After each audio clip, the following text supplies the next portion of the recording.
This video is part of Electrify Everything, a very short course. In this episode, we ask, where does electricity come from? So here's a super basic model of the electric grid, which you can build by using a Snap Circuits Green Energy Kit. And here's the circuit in action.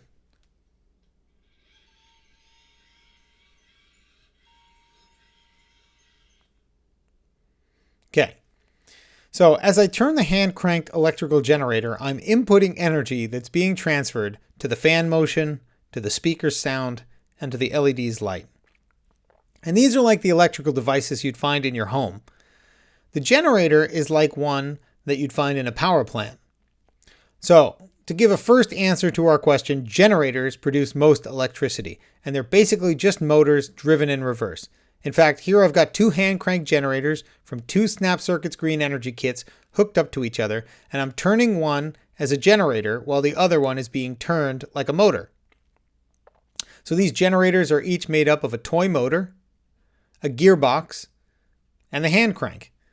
And if I don't spin the generator all the way around, it's a little clearer even how spinning one causes the other to spin. And you could try this if you have two Snap Circuits Green Energy Kits, but if you only have one kit, you could just use the motor, which lets you see the same effect. So here the fan is attached to the motor, and as I turn the generator, the fan spins in that direction. Okay, so now back to our super basic model of the electric grid. The power plant has a generator, but most power plants also have a heat engine spinning the generator. And for more on heat engines, see another video in this series, How Wasteful is Our Energy Use Today? Okay, you can imagine something like a rubber band connecting the spinning engine to the generator, shown by this red oval. I didn't actually use a real rubber band since the toy engine isn't powerful enough to spin the generator, but so I have to use my hand instead. The candle heating the water represents different energy sources for power plants. So that could be nuclear, it could be natural gas, which we like to call fossil gas, and coal. So in a very real sense, the stuff you run at home using electricity is really using energy that comes from these fuels at the power plant being transferred by electricity. All right, here's the 2021 U.S. Energy Sankey, and it shows all the energy used that year.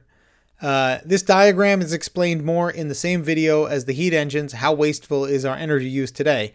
But as a quick review, on the left are the energy sources, on the right in pink are the energy uses, the dark gray lines represent the useful energy services that we want, and the light gray lines represent the rejected waste energy that we don't use. So let's focus on electricity generation in the middle. You could see that the three widest lines flowing into electricity generation from the energy sources are nuclear in red, natural gas or fossil gas in light blue, and coal in black. And these three made up 80% of energy used for electricity generation in 2021. Also, the renewable electricity sources are outlined here in green. And note that electricity is in the middle of this diagram, and it's not an energy source or an energy use. You can think of electricity as a super useful way to transfer energy from one place to another.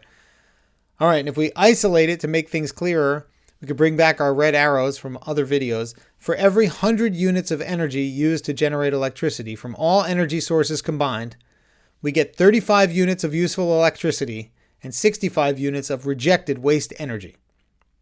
So overall, electricity generation is around 35% efficient, which is pretty bad. The reason is mostly because of the heat engines in the power plants, and they waste most of the energy. But we don't actually need heat engines to make electricity. Instead, we can use renewable energy sources such as wind. So here, just like in our toy, a wind turbine is basically just a fan attached to a motor that's being spun like a generator. And here I'm blowing on the fan and it's spinning the generator and that lights the LED. So you can think of the energy from my breath being transferred by the electricity to the LED's light. Another renewable energy source is hydro, short for hydroelectricity. Hydro power plants basically just have something like a water wheel attached to a generator, and falling water makes it spin. So here you can see that as the water falling from the sink makes the wheel and generator spin, the meter's needle, that's the little orange guy in there, it moves because of the energy transfer. And then we can also use sunlight to generate electricity using a solar panel, and that converts energy from light directly into electricity. So here I've got the solar panel in the sun, and it's powering the color LED, and when I block the sun with my hand, the light turns off. Okay, so that's a quick overview of where electricity comes from. Most electricity generation still comes from heat engine power plants powered by mostly fossil fuels and nuclear energy. But renewables are also now the cheapest source of electricity, and they produce no air pollution.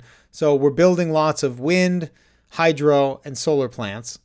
And this chart shows the fuel sources we've used to generate electricity since 1950.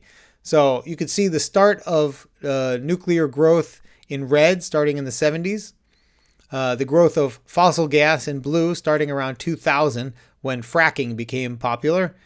You can see the decline of coal in brown starting in the 2000s.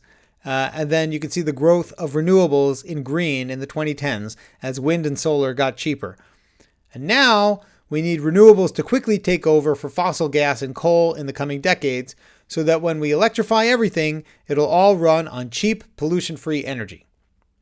So, to summarize, electricity is not an energy source or use. It's just a super useful way to transfer energy. It now mostly comes from fossil-fueled heat engines that are turning generators in power plants. It'll soon, hopefully, come mostly from renewables like wind and solar, and it'll be cheap when it comes from renewables with no air pollution. Okay, if you've got any questions or feedback, email us, schools@rewiringamerica.org.